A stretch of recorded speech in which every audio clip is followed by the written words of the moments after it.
Oh, hi, I'm Sarah with Jetpack 7, and this is Aaron. Hello. We just got done with Legendary Dragons Kickstarter. We're fulfilling that at this time, but that's our third supplement. We're working on a fourth, Gods and Goddesses Redux. We had Masters of Minions between those two, and coming out with a bunch of other stuff for 5th edition. Nice. Yeah, I noticed you guys were involved with the two young reader books that... Yeah, the Monsters and Creatures and Wares and Weapons by 10 Speed Press. We did all the art cover to cover from that. Nice. And that's officially licensed. That is officially licensed. Nice. Dungeons and Dragons material. Very cool. We did all the art now. Yep. Awesome. So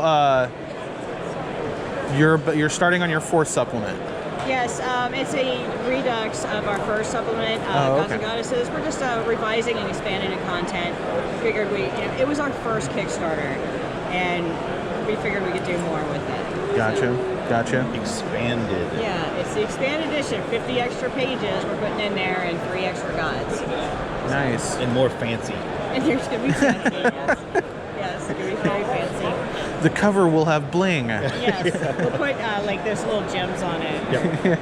Bejeweled. Yeah, bedazzler. Yes. It's a set we're using on there. No, we're not. So I guess let's talk a little bit about Legendary Dragons, which is just now out. I guess let's for the reader's sake, what exactly did you guys do with that one? Well, we started out looking at the monster manual. We were looking through it. It's like, yeah, we got dragons here, and the monster manual in general, we feel like it's lacking a little bit. It's good for what it is, but it's lacking in some other areas. And everyone's got everything memorized at this point. Everybody kind of knows what. Even all the players too. Yeah, the players kind of expect what's going to happen. Yeah, we got some screaming behind us. All right. So, what we did with Legendary Dragons was we created 20 epic dragons for people to use in their game. We've also put some player content in there, a new Dragon Rider class, a Draken race, Dragon Hunters, Dragon Hunting faction, some kobolds, airship combat. Yep. Oh wow. Yeah, we put some because those are Dragon Hunters. They have their airships. And dragons don't like airships. No, they don't. They hate it. No. So we put that in there. Well, yeah, a lot of places have outlawed dragon hunting because of the revenge that dragons take on people. So, nice. The idea was to create a supplement for 5th edition that would be unexpected for players to encounter. It's like, what is this? It's not a chromatic dragon. It's not a metallic dragon. Then what kind of dragon is it? It catches them off guard. Right. So we wanted to create a supplement for that. Because you look through the monster manual and you're like, okay, it's available to everybody. I know our book will be available to everybody too. Right. This is something unexpected. Okay. And so these dragons are designed to be unique? Yes. They're unique and epic. Okay. And we went in there and we tell why the dragon's epic. We fleshed out the entire encounter and just gave a lot of plot hooks with each dragon, 20 of them. Nice. Now, you mentioned that you guys had done a couple other books before this. Let's talk about those real quick. We got Masters of Minions, funded in Kickstarter, 2017? We have 18, actually. 18. Yeah. Funded in 2018 on Kickstarter. And that's a book of encounters that we've scaled level 1 through 12, or 1 through 20. And there's 16 masters and their minions in there. Oh, nice. And so what the idea was for this supplement, was that it would be a tool for a game master to use. Just throw it right to your game. You just literally just take it and you drag it right in your game. Sometimes with the higher level masters, you could definitely build a campaign around them. They have that much lore involved, especially with like Sebastian or Kynic, maybe even Philosopher Starnex, who's like a 100-foot creature made of corpses. I mean, that's kind of scary. So nice. Everyday creature full of corpses. Yeah, it's full of corpses. So like I guess those would run, like the dragon one is obviously dragon themed. Yes.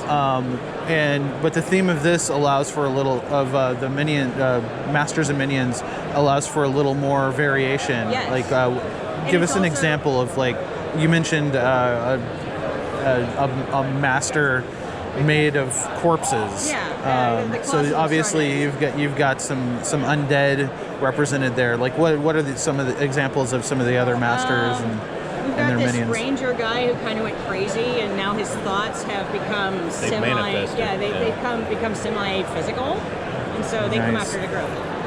He's kind of like a Rambo type guy with crazy. That was the inspiration. A crazy Rambo guy you'll enter into. So that's one of the lower level inspirations. But then you've got a city encounter. Oh, with the child. Yeah. Tell him about the child. And we had a inspiration of Lady Mormont. What would happen if Lady Mormont was in the game, but if she was corrupted and maybe potentially evil? Maybe she was a mob boss or something like that, but something like on that level. And it would also create some different conflicts within the game. We're not wanting to have people go out and murder children or something. Yeah, right. But it right. does, characters tend to want to do things that maybe are objectionable. So just kind of steer them in the right direction. It creates that conflict. Nice. It's fun. Nice. Now, what about the gods and goddesses? Obviously, that was your first Kickstarter, Yeah. and you're about to relaunch it with a new edition. Yeah. I guess, growing up, one of my favorite D&D books was Deities and Demigods, and this sounds along that same line. It is an homage to that book because Awesome. it's one of my favorites too. We went along those lines. We took real world deities like Tingri, the Mongolian god. We have Shiva in there.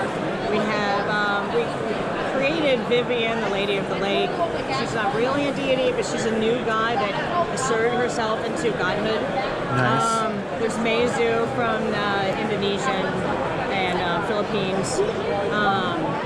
Nagazi, Navajo. Yep. And Native American influence. So we wanted to bring this together as an homage, not only to deities and demigods, but to honor cultures around the world. We Right. wanted to inject new ideas into Dungeons and Dragons 5th edition. And so we added the lore, we added the dogma, we added the clergy and temples, but we also added a cleric domain and a paladin oath for each one. So that's 32 player options right there. Some new Very spells. useful. Yeah, Awesome. new spells and the companions of the gods are in the back.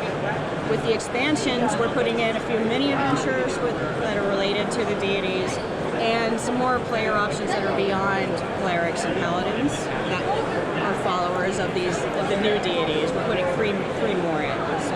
Nice. So it'll be a total of 19 in that book. Gods and Goddesses Redux.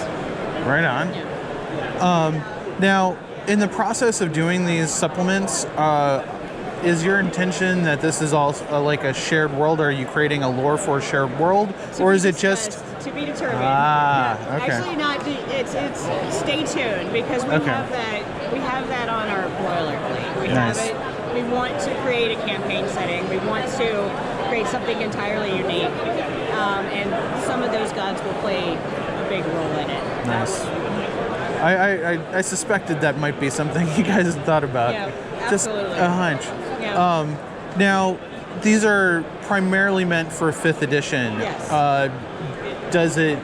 Do you have anything that supports any previous editions, or we possibly Pathfinder or other systems? We have a Pathfinder conversion for Gods and Goddesses, Oh, nice. but it didn't do as much as we thought it would. So Right. That's the last. We're strictly 5th edition at this point. Right on. Yeah.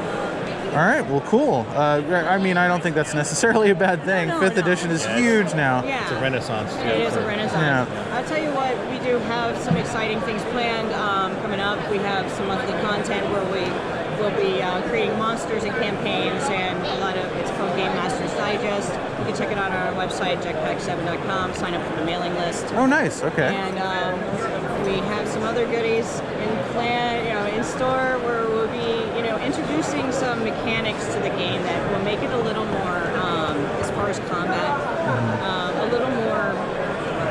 What's the word I'm looking for? In depth and a lot more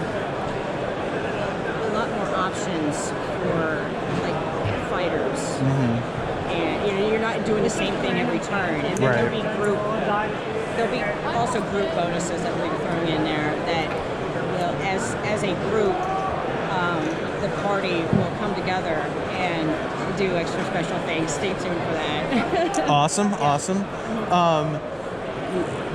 So I just have one more question. It seems like all of the supplements that you've come out with so far deal with unique creatures or entities. Are you talking to anyone about possibly doing a miniature line?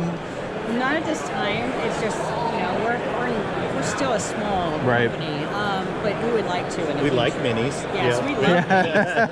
We would love to do them. Yeah. Awesome. Yeah, I think that would be super cool, especially if they're unique like that. Right. Well, awesome. Well, thank you so much for talking with us. Hey, no problem. Thank you.